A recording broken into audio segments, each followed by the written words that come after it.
Hello, you guys! Estamos de volta, semana 2 de Eclesiastes. Hoje nós vamos falar sobre os capítulos 4, 5 e 6 e assim chegar na metade do livro já. Nós temos algumas lições de inglês para hoje, já estou aqui com o meu roteiro. Nós temos lições de estrutura, nós temos lição de pronúncia, até de escrita de palavra.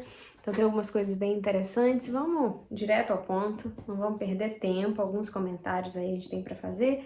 Então eu já peguei meu roteiro, tu pega aí teu caderno, toma nota. Eu já peguei minha Bíblia, tu pega aí a tua, vai anotando os textos paralelos que eu vou falar aqui para vocês aprofundarem um pouco mais, ler um pouco mais, ler em inglês. E é isso, vamos falar então sobre o capítulo 4 primeiro. No capítulo 4, o que ficou assim na minha cabeça é que ele é o que a gente chamaria em inglês de people-centered.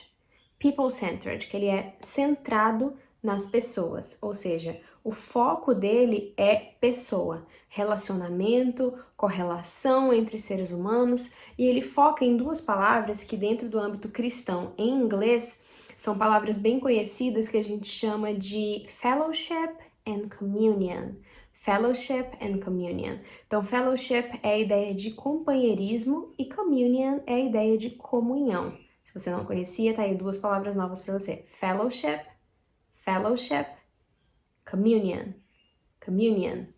Aqui, communion, lembra? Semana passada eu falei sobre as palavras terminadas em M.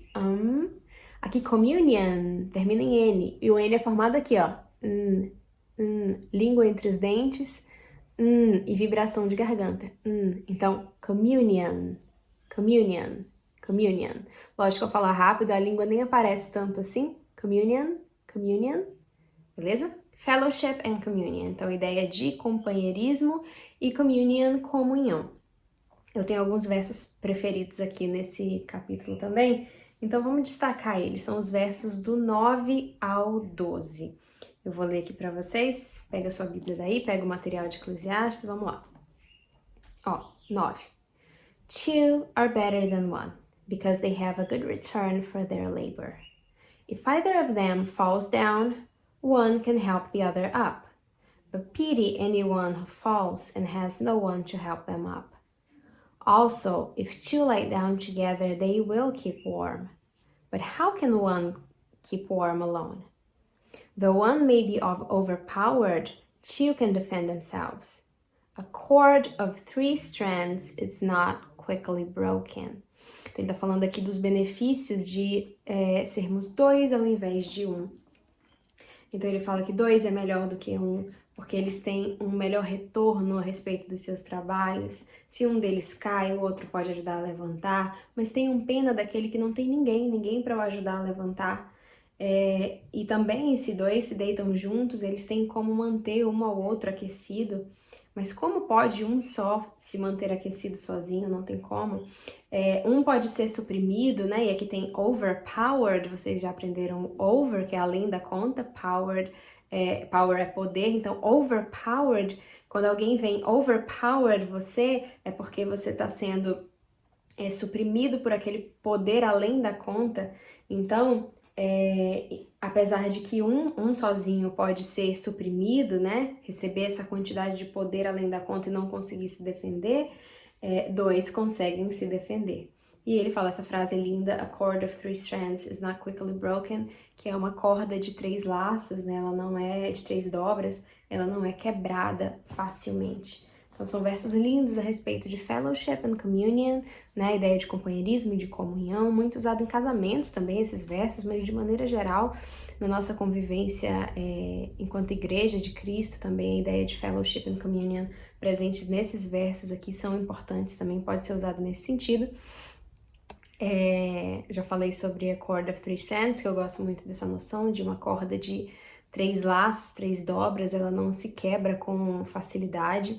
E a ideia aqui é que a corda de 3 dobras, na verdade, são 2 pessoas, né? E o Senhor, Deus, sendo a terceira dobra. Então, imaginem uma corda com 3, né?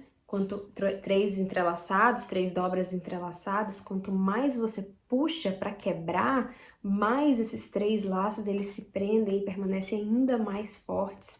Então, quanto mais você tem ali um irmão ou um parceiro, alguém para compartilhar as coisas com você e o Senhor fazendo a terceira dobra dessa corda, quanto mais o mundo puxa e as aflições puxam, mais unidos vocês ficam e mais forte vocês ficam. Então, quanto mais aperta, mais difícil fica, mais unido e mais forte fica. Então, inspiração muito bonita que o Senhor deu a Salomão para ele escrever isso. É visualmente, né, bonito de se imaginar, no sentido figurado e no sentido real também. A ideia de fellowship and communion são ideias muito importantes para a vida cristã. E essa parte do livro me faz lembrar um texto que eu gosto muito também, que está lá em 2 Corinthians 1:4, chapter 1, verse 4, que é 2 Coríntios, capítulo 1, verso 4. Deixa eu abrir aqui. 2 Coríntios. Anotem aí para vocês lerem também o capítulo todo, tá? Mas nessa parte ele fala assim. Verso 4, na verdade eu vou ler o 3 porque começa nele, verso 3 e 4. Praise be to the God and Father of our Lord Jesus Christ, the Father of compassion and the God of all comfort, who comforts us in all our troubles, so that we can comfort those in any trouble with the comfort we ourselves receive from God. Eu tava falando da corda, né, de 3 dobras, você tem ali comunhão, você tem parceria com alguém, junto com o Senhor, vocês conseguem passar por situações difíceis. O que ele está falando aqui é o seguinte: louvado seja o Senhor Deus e Pai do nosso Senhor Jesus Cristo, o Pai da compaixão e o Deus de todo o conforto, que nos conforta nos nossos problemas, para que a gente possa confortar aqueles que estão passando também por situações difíceis com o mesmo conforto que nós recebemos de Deus. Então é bem a ideia aí de fellowship and communion, você recebe o conforto do Senhor, o Pai de todo o conforto e compaixão, e esse mesmo que você recebeu, você repassa aí para o seu irmão. Então é um texto que está bem relacionado com as ideias de fellowship and communion que Salomão descreve aqui. É um texto que eu gosto muito. E eu já tenho uma dica de inglês aqui que é pouco falada por aí, e pode parecer bobagem, mas é algo legal de se prestar atenção, porque é diferente da nossa regra em português. Repare, em português a gente tem uma regra de escrita, e aqui é uma regra de escrita, tá? A gente tem uma regra de escrita que é a seguinte: antes de P ou de B, se você tiver que usar N ou M, é sempre M, antes de P e B. Então, assim, você tem a palavra compatível, esse com é com M, porque em seguida vem um P. Combate, esse com é com M, porque em seguida vem um B. Então, antes de P e de B, a gente usa M, nunca N. Em contrapartida, a palavra conforto, esse com é com N, porque em seguida é um F. Então, não é P nem B, a gente usa N, certo? Essa é a nossa regra de escrita em português. Em inglês, essa regra não existe. Simplesmente esqueça ela para o inglês. Porque a palavra conforto, que a gente viu tanto aqui nesses versos de Paulo, a palavra conforto ela é escrita com M. Comfort. Comfort. Comfort. Tá? Então é só para vocês não estranharem quando repararem em escrito comfort. Ele é escrito com M. Comfortable. Confortável, né? Comfortable. É escrito com M também. A nossa regra do português não se aplica, tá? Ela não existe na língua inglesa. O M, ele não tem uma regra de uso de M e N como a gente tem em português. Então grava aí, comfort, comfortable, todas as palavras que vêm de comfort, elas são escritas com M, mesmo sendo antes de F, porque a regra do português só vale pra gente aqui. E antes da gente passar para a última dica de inglês aí, fechar o capítulo 4, eu queria deixar um outro texto aqui para vocês tentarem aí ler em inglês. Philippians chapter 2, Filipenses capítulo 2. Muito se fala nesse capítulo a respeito da ideia de communion, de fellowship, né? Na verdade ele passa a noção de selfless Christ, que é um Cristo altruísta, aproveitando o embalo, selfless, quem lembra? A dica de less da semana passada, self é si próprio, né? E less, você já sabe que como sufixo é a ausência de. Então, selfless é a ausência de si, ou seja, é um altruísmo, é o contrário de egoísmo, que em inglês é selfish. Então, selfless é altruísmo, é você se ausentar de si próprio completamente em favor do outro. E está muito bem escrito lá em Filipenses capítulo 2, então anotem aí para vocês lerem. Rapidinho, só aqui no verso 5, o 6, 7 e 8 tá todo marcado aqui, vale a leitura, mas ele fala assim no 5. In your relationships with one another, have the same mindset as Christ Jesus. Basicamente ele está dizendo, nos seus relacionamentos uns com os outros, tenham a mesma mente de Cristo Jesus. E ele descreve no 6, no 7 e no 8, que Cristo Jesus se fez nada, que pegou toda a natureza de servo, se fez como um humano, a nosso favor, para ser obediente até a morte na cruz. Então, um texto lindo e casa muito com essa ideia de fellowship and communion do capítulo de Eclesiastes. Então, não deixem de ler Filipenses capítulo 2. Tentem ler em inglês, na NVI, tá? Não é tão difícil. E para os que têm um pouco mais de dificuldade, tentem ler em inglês olhando em português, né? Tem sites como Bíblica, que é o que eu uso e indico, que você consegue colocar uma versão, e aí tem lá em cima escrito assim, compare with. Vou tentar deixar uma foto aqui. Compare with, e você coloca uma outra versão, então você consegue jogar lá a NVI em português e a NVI em inglês, tá? No biblica.com. Tentem ler, é um texto que vale muito a pena a leitura. E agora a gente passa rapidinho, né? Porque vocês já leram, já teve texto de apoio de Eclesiastes, eu não vou me prolongar nos comentários. Vamos passar para a dica de inglês de hoje. Então a gente vai falar um pouco sobre estruturas quando você tem numa frase alternativas. Então voltando aqui para Eclesiastes, lá no capítulo 4, no verso 8, a gente vai estudar a seguinte estrutura: neither, nor. Depois a gente vai comparar com either, or, e depois o either sozinho. Então, basicamente, pessoal, quando vocês encontrarem uma estrutura de frase que tiver neither, nor, a ideia aqui é de nem uma coisa, nem outra. Sabe o nosso nem em inglês? Nem isso, nem aquilo? Nem. Então, em inglês você faz, se a frase for negativa, você faz neither, nor. Então, quando ele fala aqui, ó, there was a man all alone. Havia um homem all alone, completamente sozinho. E ele fala assim, he had neither son nor brother. Ele tinha neither son, nem filho, nor brother, nem irmão. He had neither son nor brother. Ele não tinha nem filho, nem irmão. Quem faz esse não tinha nenhum, nem outro é neither, nor. Numa frase negativa, tá? Nenhum, ele não tinha nenhum, nem o outro. Neither son nor brother. Então, quando você vê o neither, nor, é para você usar uma frase negativa em que você tem duas opções, né? Nesse caso, irmão, filho e irmão, e você quer negar os dois. Neither one nor the other. Ele não tinha nenhum, nem o outro, tá? Só que aí, eu quero que vocês gravem que esse neither nor começa com N. N de não, ou seja, numa frase negativa, você tem opções que você quer negar, nenhum, nem outro. Porque se você tirar esse N, neither nor vira either or. E aí já é o contrário, é quando você tem opção, mas aí ao invés de negar, você afirma. Você quer falar uma coisa ou a outra, entendeu? Então, neither nor. Você tem o N de não. Então, eles servem para dizer nem uma coisa, nem outra. Mas se você tira o N, eles viram either or. Você continua tendo opções, mas aí é para você dizer uma coisa ou a outra. Você tem opções, é uma coisa ou a outra. Então, vamos transformar essa frase? Se a primeira era he had neither son nor a brother. Ele não tinha, negativa, nem filho, nem irmão.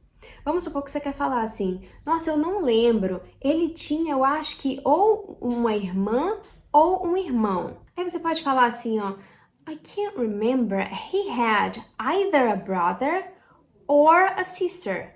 Você tá dizendo, eu não lembro bem, mas ele tinha ou uma irmã ou um irmão. Ou seja, either or, ou uma coisa ou outra, na afirmativa.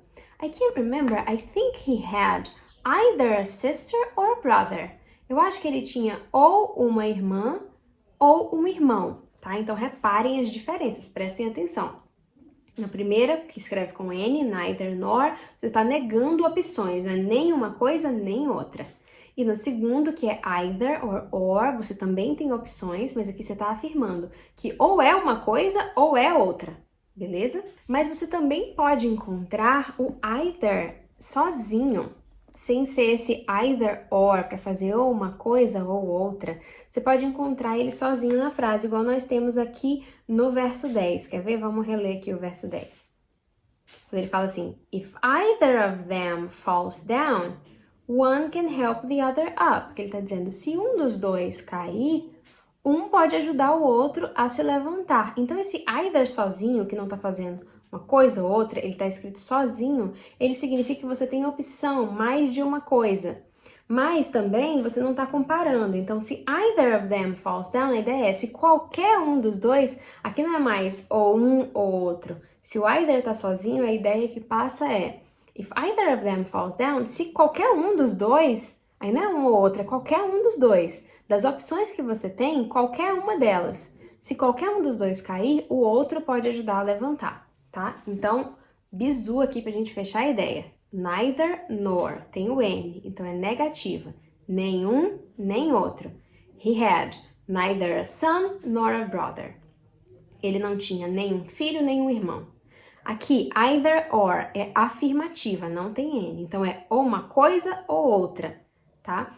Então, qual foi o exemplo que eu dei? I can't remember, I think he had either a brother or a sister. Não consigo me lembrar, eu acho que ele tinha ou uma irmã ou um irmão. E se o either estiver sozinho, qualquer um deles. Então, aqui na Bíblia diz, if either of them falls down, se qualquer um deles cair.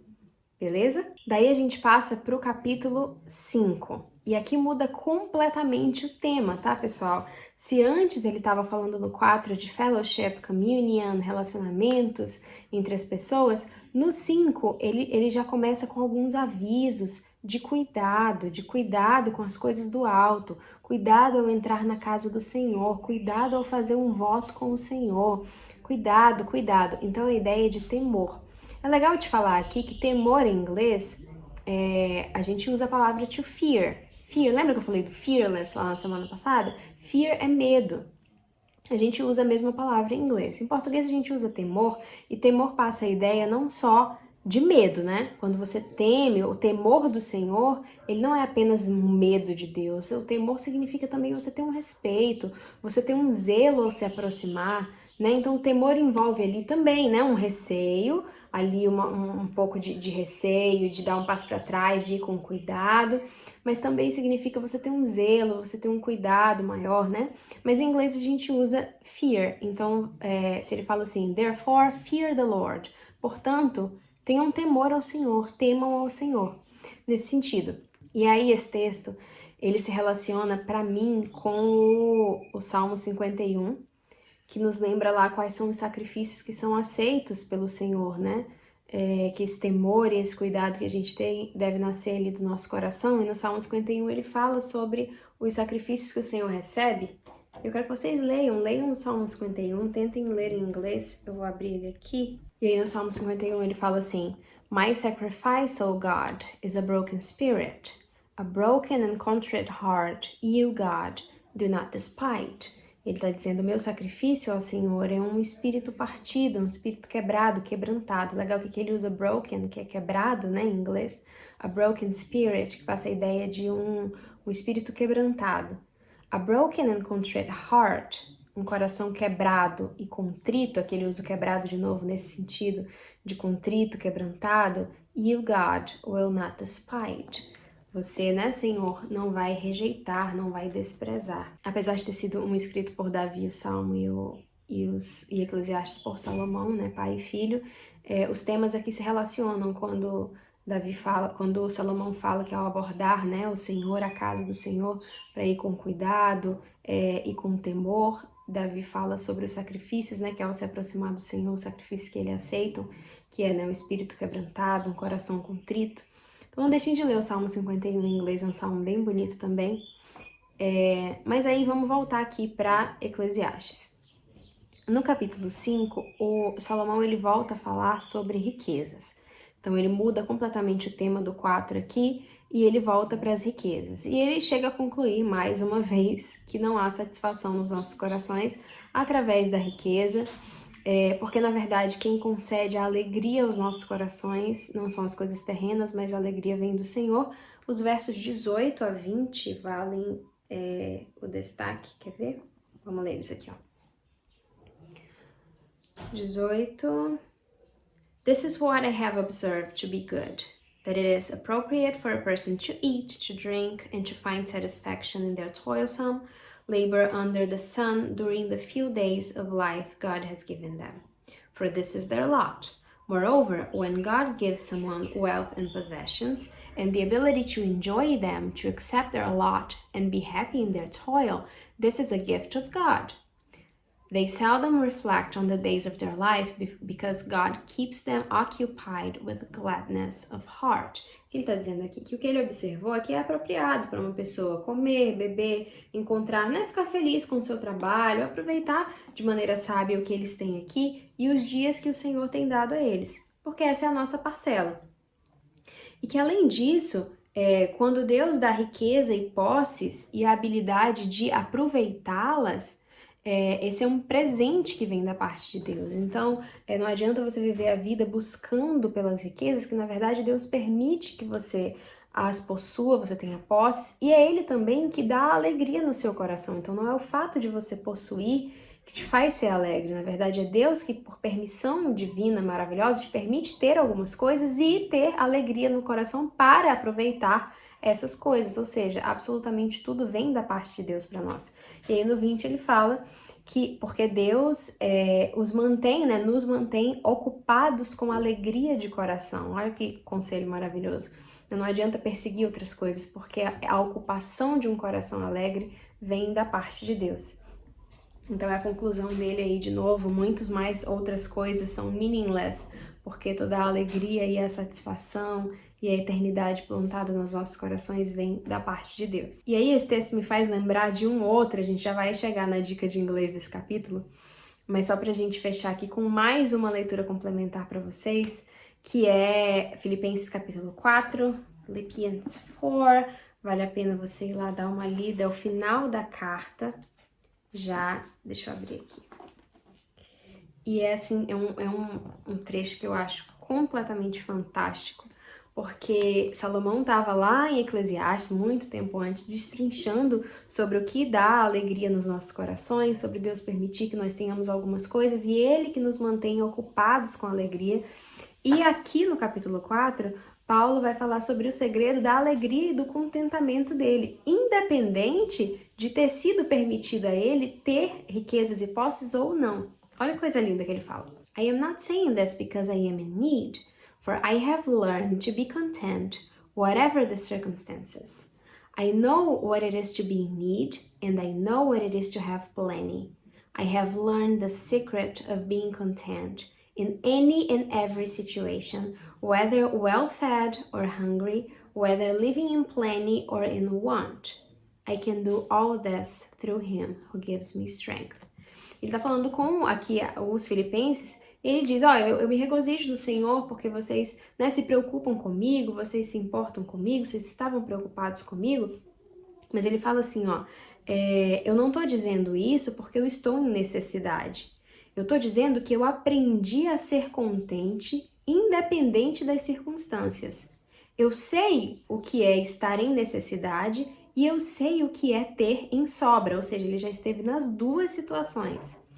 Eu aprendi o segredo de estar contente em qualquer situação, quer eu esteja bem alimentado, quer eu esteja faminto, quer eu esteja vivendo em plenitude com muitas coisas ou em necessidade.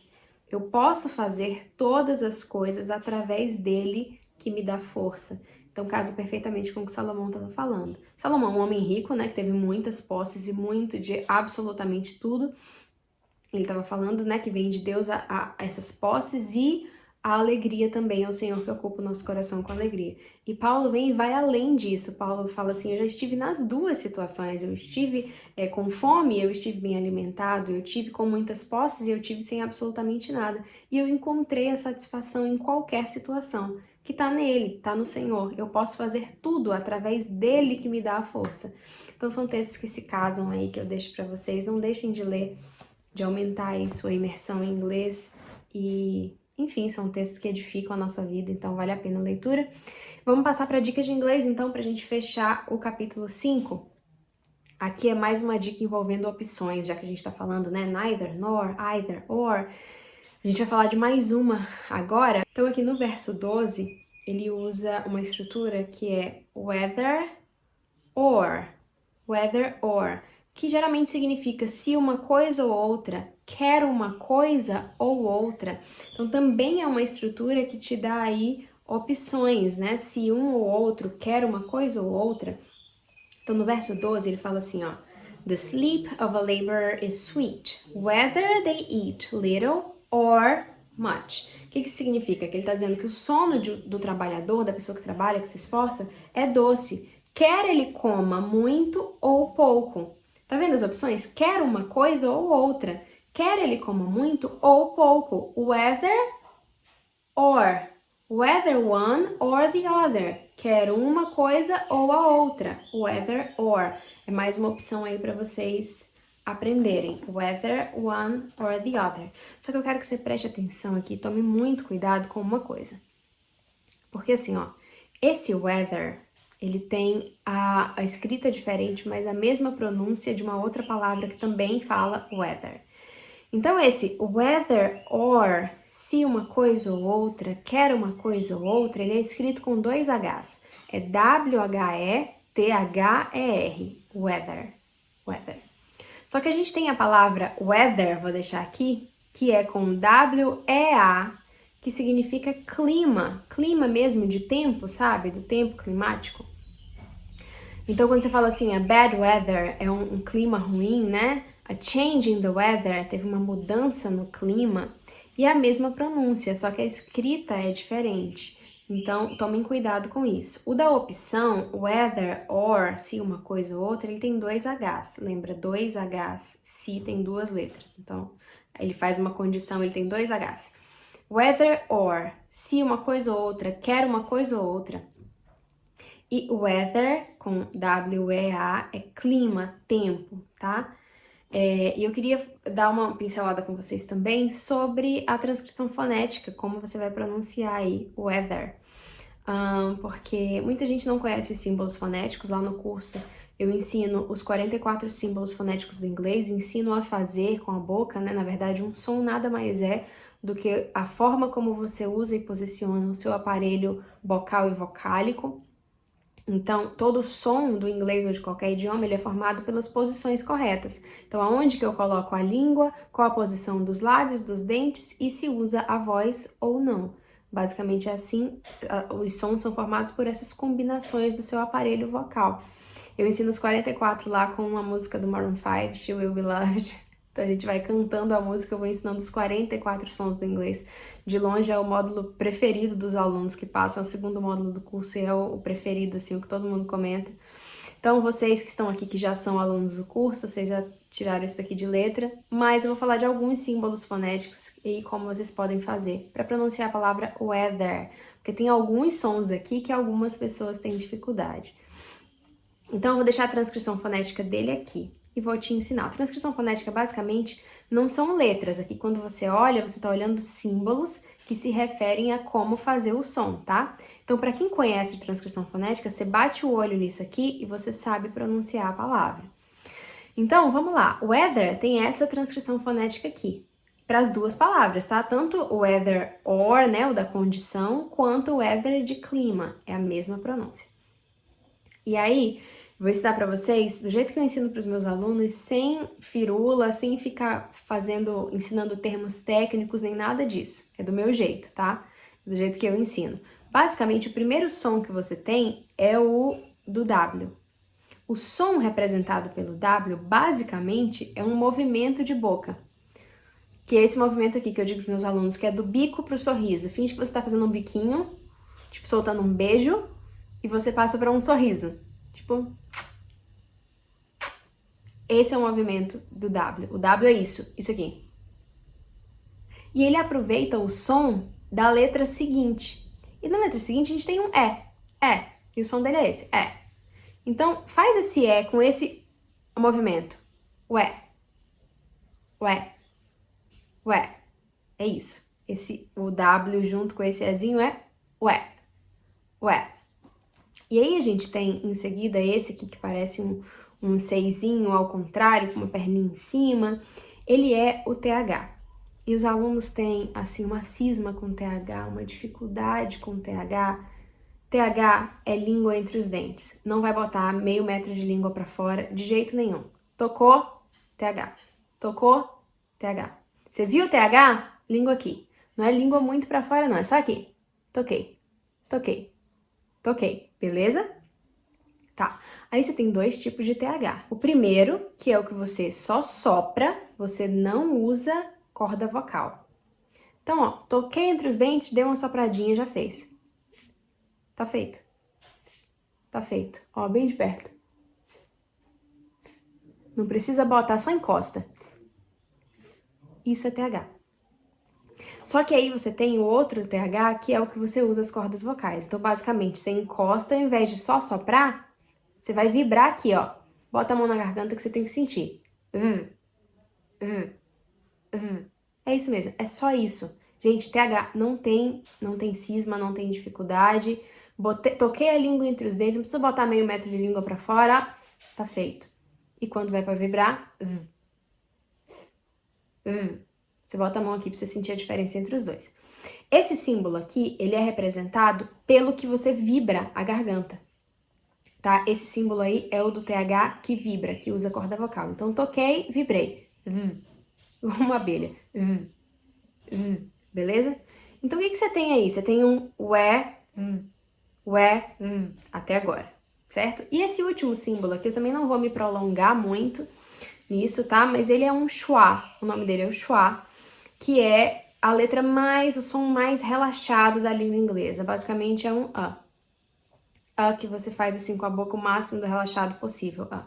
Só que ele tem essa perninha, esse puxadinho, ele é um R. E o R a gente sabe que é tipo de paulista, tá?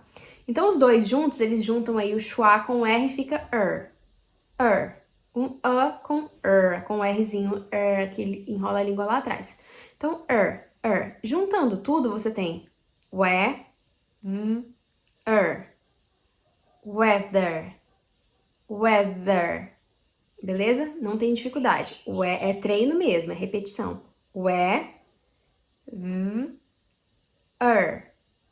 weather, weather, weather. E vai ficando mais natural conforme você repete. Weather, weather. Repare que o TH, ele nem é aquela coisa que você vê, se eu for falar rápido, simplesmente vai ser weather, weather. Você vê que minha língua passa por ali, mas é rápido e vibra aqui, rapidinho. Weather, weather, weather.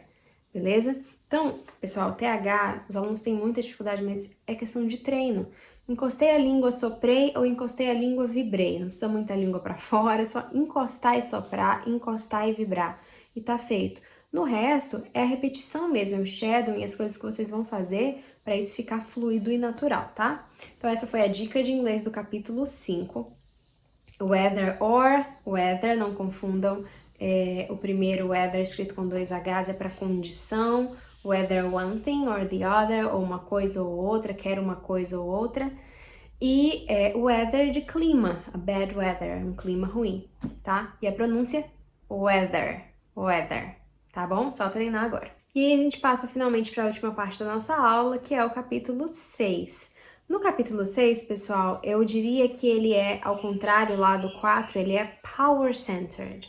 Power-centered, que é centrado no poder. O poder é o centro disso daí. Então ele vai falar de honras, de posses, de riquezas. Ele vai discutir tudo isso sobre o homem nunca estar satisfeito. É um capítulo bem pequeno, 12 versículos só, talvez um dos menores do livro, e ele vai discutir isso. E nem tem muito o que falar, porque, de novo, ele tá focando a pesquisa dele, né? Salomão é quase um pesquisador aí de experiência empírica, né? Ele quer comprovar empiricamente o sentido da vida, então ele vai ali na experiência testar coisa por coisa e ele vai ver que nada disso tem satisfação para o coração dele, tudo é meaningless, hazel, vapor. E ele não tinha aqui, como a gente já falou, a noção do eterno, né? The eternal perspective, Inclusive, se vocês forem postar aí no Instagram o avanço das leituras de vocês, vamos lançar as hashtags. A gente pode usar I have eternal perspective, eu tenho perspectiva eterna, nós temos, diferente dele que estava fazendo ali uma pesquisa empírica em campo, nós temos perspectiva celestial, já sabemos dessas coisas, mas é bom ver a pesquisa e ver a conclusão dele. E ele consegue concluir, mesmo com a visão terrena, fazendo testes de coisas que estão aqui abaixo do Sol, ele consegue concluir que o nosso tempo é limitado e que por isso a gente tem que tomar cuidado com o que isso vai apontar direto para a conclusão dele lá no capítulo 12. Mas a gente tem que ter cuidado porque o nosso tempo aqui ele é completamente limitado, é o que ele fala lá no verso 12. Ele fala assim, ó, For who knows what is good for a person in life during the few and meaningless days they pass through like a shadow. Who can tell them what will happen under the sun after they are gone? Ele está dizendo o seguinte, porque quem sabe o que é bom para a vida de uma pessoa durante os poucos e sem significados dias que eles passam aqui como uma sombra? Quem pode dizer para eles o que vai acontecer abaixo do sol depois que eles forem embora, né? Depois que eles morrerem. Então, seus dias são contados. Quem pode dizer o que vai acontecer? Seus dias são sem significado aqui, porque são poucos.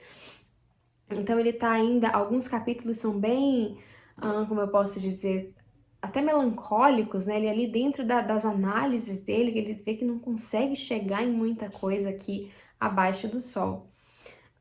Mas diferente dele, né, que fala sobre riquezas e sobre posses e honras, diferente dele nós temos o texto de Jesus, as lições de Cristo lá em Mateus, vamos dar uma lidinha rapidão, em Mateus 6, Matthew 6, chapter 6, verses 19 to 20, que é Mateus 6, versos 19 a 20, vamos abrir lá.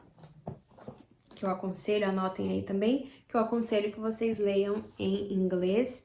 E aí no 19, Jesus fala assim, Do not store up for yourselves treasures on earth, where moths and vermin destroy, and where thieves break in and steal. But store up for yourselves treasure in heaven, where moths and vermin do not destroy, and where thieves do not break in and steal. For where your treasure is, there your heart will be also. O que Jesus está falando? Então não acumulem para vocês tesouros na terra, né? Onde podem ser destruídos, né? E ele fala assim, onde ladrões podem, né, entrar, roubar, mas ajuntem-se para vocês tesouros no céu, onde nada pode destruir, né? Onde os ladrões não entram, não roubam, porque aonde o seu tesouro está, lá o seu coração estará também. Então aqui casa perfeitamente inclusive com o texto de Salomão dos capítulos anteriores, que fala que Deus colocou e plantou a eternidade nos nossos corações, porque aonde o nosso coração está, Jesus está falando aqui, aonde o nosso coração está, aonde o nosso tesouro está, lá o nosso coração estará também. Se o nosso coração está plantado na eternidade, é na eternidade que os nossos tesouros devem estar também. E é aqui que o conselho que Jesus dá é exatamente isso, que essas riquezas e posses, que a gente ajuntem-as lá no céu de luz, porque lá elas não podem ser destruídas. Então repare, para a gente que tem uma perspectiva celestial, uma perspectiva eternal, diferente de muitos dos que viveram no período do Antigo Testamento, a gente tem as instruções de que a gente vive com o coração firmado na eternidade, com os nossos tesouros lá, porque lá também estará o nosso coração.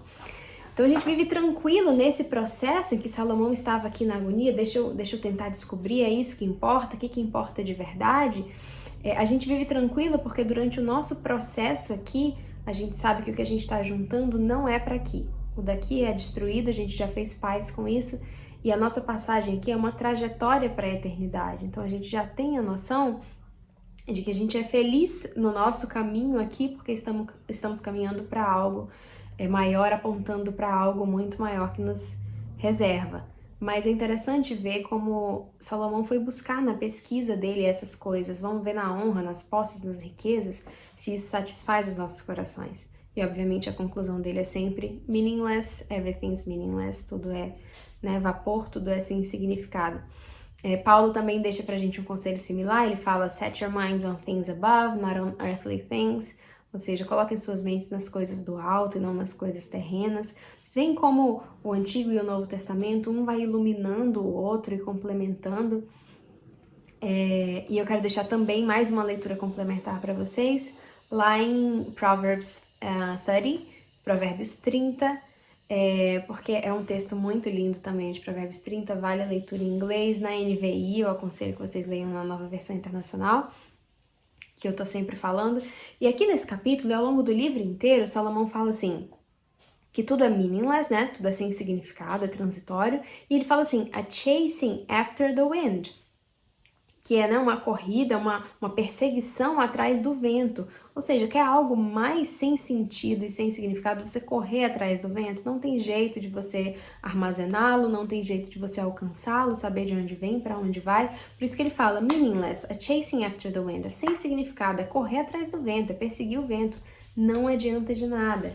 Mas esse mesmo Salomão, que muito provavelmente escreveu os provérbios, repare o que ele escreve, porque pelo que eu andei lendo, imagina-se que ele escreveu Eclesiastes no final da vida, né? Então ele estava aí analisando os dias dele, fazendo esses questionamentos, mas também presume-se que ele escreveu Provérbios.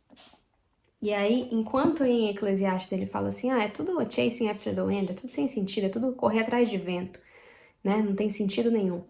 Só que aí lá em Provérbios ele escreve assim, Provérbios 30, não deixem de ler, tá? Ele fala assim, ó. Who has gone up to heaven and come down? Whose hands have gathered up the wind? Né? Que quem foi ao céu e voltou? Quem foi cujas mãos ajuntou o vento? Esse mesmo vento que ele fala assim, aqui a gente correr atrás do vento, é sem sentido. Lá em Provérbios ele está falando, mas quem é que pode? São as mãos de quem que pode, né, ajuntar o vento? E aí ele conclui, every word of God is flawless. Cada palavra de Deus é sem falha, impecável. He is a shield to those who take refuge in him. Ele é, né, um escudo para aqueles que tomam refúgio nele, para aqueles que se refugiam nele. Então aqui ele já tem uma outra, né, um outro livro, é o mesmo escritor em outro momento da vida, já falando, olha, aquele cujas mãos ajuntam o vento, as palavras dele são impecáveis. E aqui mais uma dica de inglês, só relembrando da semana passada. Lembra do less no final das palavras? Aqui ele usou flawless. Flaw significa falha, defeito. Less como sufixo, você já sabe que é a ausência de.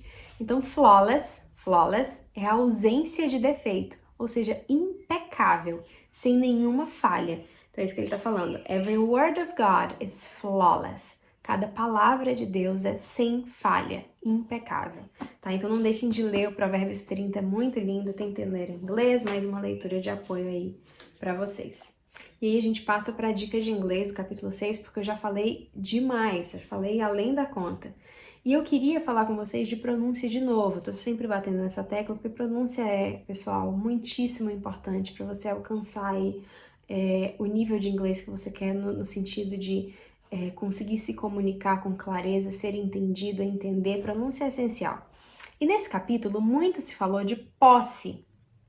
E posse é uma palavra engraçada em inglês, que seria possessions. E ela tem, nada mais, nada menos, possessions, assim no plural, ela tem 5 S's, né, dividida em 3 grupos. E cada um desses 3 grupos é pronunciado de um jeito diferente. Aí você me pergunta, Carol, não é a mesma letra? Não é S, mulher. Como é que pode 3 grupos serem pronunciados de 3 jeitos diferentes? É isso que eu tô falando para vocês sobre a escrita da palavra e a transcrição fonética dela. A escrita dela pode até ser cheia de S, mas a transcrição fonética é transcrita com sons diferentes. São sons diferentes que representam aquela letra. Então, apesar de ser escrito com 5 S's, olha aqui a transcrição fonética de possessions. São sons diferentes que representam o S. Então, eu vou te ensinar esses símbolos aqui para você entender. Primeiro, começa com P. E o P é muito simples, as consoantes são muito fáceis. P você faz aqui, sem usar a corda vocal, só os lábios. E aí você tem o schwa, que é esse Ezinho de cabeça para baixo, que eu já falei que é um A, relaxado. O mais relaxado possível que você conseguir. Pessoal, eu fico olhando para cá, né? Não tô olhando sempre para a câmera, porque aí eu fico vendo aqui como que eu tô fazendo, para ver se vocês conseguem ver também, tá? Então, tentei ignorar essa parte aí. Então, a primeira sílaba é p, p, p. Você junta p com a, p. Aí você vê que o primeiro grupo de S, os dois S de possessions, possessions, tem som de Z. E é isso mesmo, na transcrição fonética nós temos um Z. E o Z, ele é assim, ó. Z, é um zumbido. Você aproxima os dentes z, e você usa a corda vocal. Z, z, tem que usar. Porque se você não usar, vai ser o S, que é outro som. O S é aqui. É no mesmo lugar. Se forma do mesmo jeito. Só que você não usa a corda vocal. Então, o Z, você vibra aqui. Coloca a mão. Z. E o S, você não vibra. É só aqui. Você sente o vento. E o Z é aqui. Z. Beleza? Porque no final da palavra a gente vai ter um S. Então, vamos lá. A gente tem P e aí Zé. Porque é o Z, Z com E. Então, Pazé. Zé, Zé. E a gente passa para o próximo som, que é essa cobrinha que eu adoro, que é o segundo grupo de S, que é sh. É o som do silêncio. Essa cobrinha, esse som aqui, ó. Sh, sh. Repare, não é S só, é sh. Então muda aqui a sua boca, continua não usando corda vocal, é parecido com o S. Mas você muda a boca, faz um bico. Sh. É o silêncio. Ele é representado por essa cobrinha. Então, até agora você tem p, zé, sh, possess. Repare, o primeiro SS escrito foi representado no som pelo Z. Z. O segundo SS escrito foi representado pela cobrinha sh. Então, mesma letra na escrita, no som completamente diferente. Então, você tem possess. Aí você tem o schwa, de novo, que você sabe que é um A.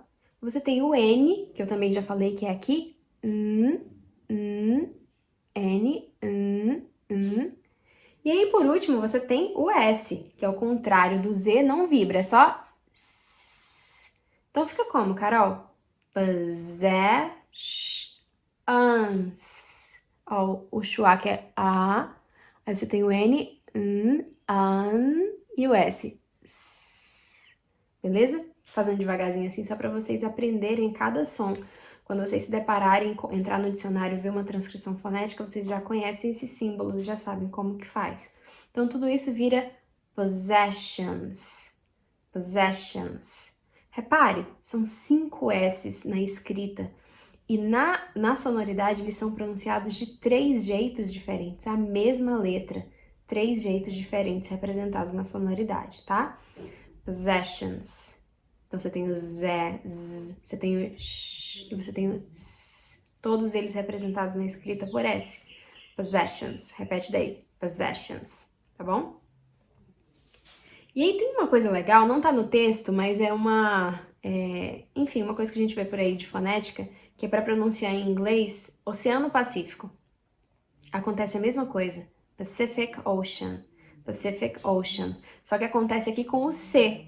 O C em inglês, ele não tem representação fonética, ele não é um símbolo fonético. Ele é, às vezes, representado pelo K, que é k, k, k, k, k. Às vezes o C tem som de S, que a gente acabou de aprender, que é S. Repare, para você falar Pacific, começa também com o Pzinho, o schwa, então, P. E esse primeiro C, de Pacific, ele é o som do S, ó, sem vibrar. Então é um C, mas ele é pronunciado como um S. Pacific. E esse último C, o do k, ele é representado na fonética pelo K, que é k, k, k, k, k, k. Você também não usa corda vocal, é só k, k. Então, Pacific, 2 Cs na escrita, mas representados foneticamente de jeitos completamente diferentes. Pacific, Pacific, beleza? E ocean é legal também, porque o O é pronunciado pelo ditongo O, e aí o shan, esse terceiro C aqui, é o mesmo lado da cobrinha, ó. Então, mais um C que é pronunciado com um som que não é o dele. Então, ocean, ocean, Pacific Ocean. Eu dei esse exemplo para você ver que tanto possessions quanto Pacific Ocean. Eles são escritos, um é com 5 S's, o outro é com 3 C's, letras completamente diferentes, e eles são representados por outros símbolos fonéticos. Então, a mesma letra, tanto S quanto C, pode ser pronunciada de jeitos completamente diferentes. E aí que é a alma do negócio, de você estudar os sons, que eu tô sempre defendendo, estudar os sons e estudar a fonética, porque você não se limita no seu nível de, eu vi um C, o C se pronuncia sempre assim. O S se pronuncia sempre assim. Aqui você tá vendo 3 Cs, cada um pronunciado de um jeito. 5 S's dividido em 3 grupos, cada um pronunciado de um jeito diferente. Então, eu termino a aula aqui de hoje, pessoal, reforçando aí nesses exemplos possessions e Pacific Ocean, para você ver a importância do estudo dos sons, para você não se deparar, ler uma palavra e pronunciar completamente errado, porque você acha que aquilo é um som só. E não é, tá? São 44 sons em inglês que valem a pena ser estudados, tá bom? E eu já me prolonguei demais, eu espero que tenha sido proveitoso para você, que você tenha conseguido tomar nota de algumas coisas, aprender coisas novas, e eu vejo vocês no próximo sábado.